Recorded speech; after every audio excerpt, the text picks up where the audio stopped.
C'est pour ça que j'avais trouvé cette expression qui a été parfois mal comprise. J'ai dit, je suis un président normal. On dit, mais qu'est-ce que ça veut dire, président normal? Ça veut dire que je n'expose pas nécessairement mon être, ma psychologie. J'essaye de faire ce que j'ai à faire. Je suis vraiment président. Yeah, believe it. J-A-M-E-L with the big Deagle double G. D-A-Z. D-P-G.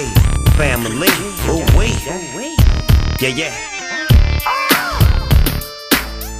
Est-ce que vous étiez préparé à une présidence aussi dure, à recevoir autant d'attaques? Être attaqué fait partie de la fonction présidentielle.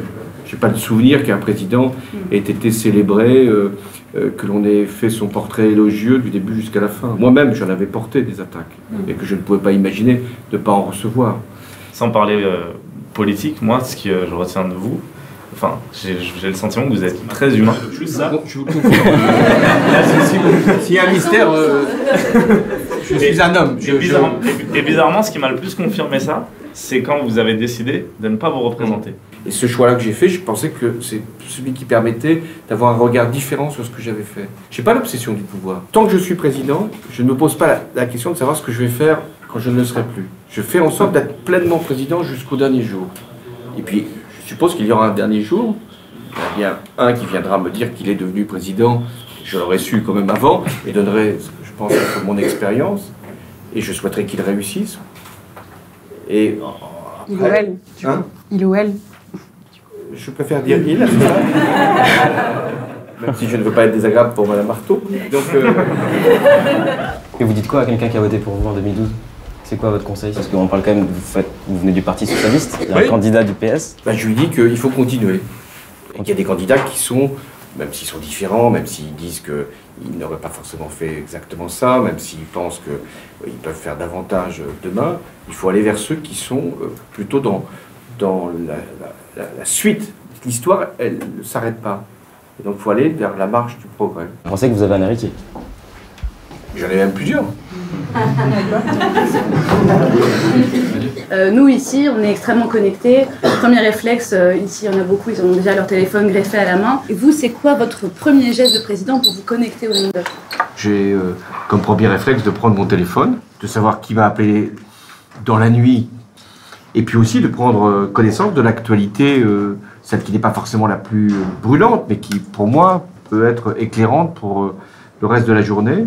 J'ajoute néanmoins que j'écoute la radio le matin. Laquelle? France Inter. L'information, je ne la cherche pas à la radio, puisque je l'ai eue avec mon portable. Ce qui va m'intéresser, c'est de savoir comment elle va être traitée. Ça vous arrive de vous énerver du bon matin?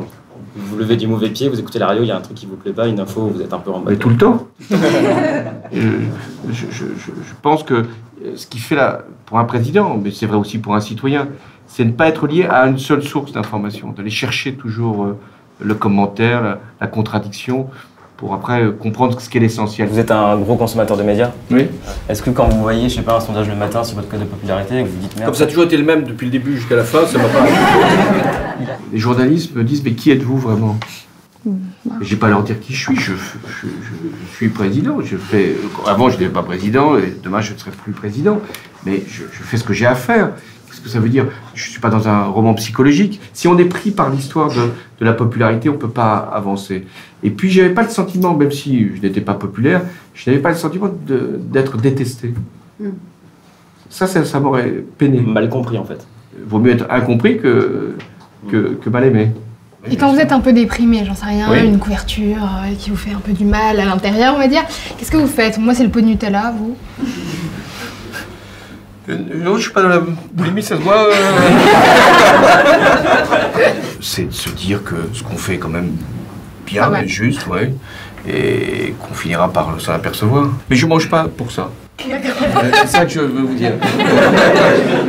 Mais ça m'arrive quand même de manger. Est-ce que vous pouvez me dire, par oui ou par non, si je vous cite des réseaux sociaux, si vous les connaissez? Par exemple, vous connaissez Snapchat? Oui. Vous savez le maîtriser? Je le consulte, oui, oui. Pas mal. Ce qui est le plus difficile, c'est de comprendre comment la société change. Et par exemple, vous, ce que vous faites, je ne le maîtrise pas complètement. C'est ça qu'il faut bien comprendre, c'est pour ça que je viens aussi vous voir. C'est un monde qui émerge, c'est une façon de faire de l'information très différente, c'est de communication, les réseaux sociaux, je ne suis pas du tout de cette génération-là. Donc j'essaye de comprendre ce que ça change dans les rapports humains, ce que ça modifie dans l'organisation de la vie. Du coup, maintenant, vous pourrez aussi lire Combini. Combini, oui, maintenant, oui. C'est pour ça que je suis venu, parce que je voulais quand même savoir à qui j'avais affaire. Et donc, et c'est pas que le matin en plus, hein, c'est toute la nuit. Voilà. Voilà, donc, en cas d'insomnie, j'ai Combini. Je vous donne ce slogan. Ça vous dirait de travailler ici? C'est une proposition.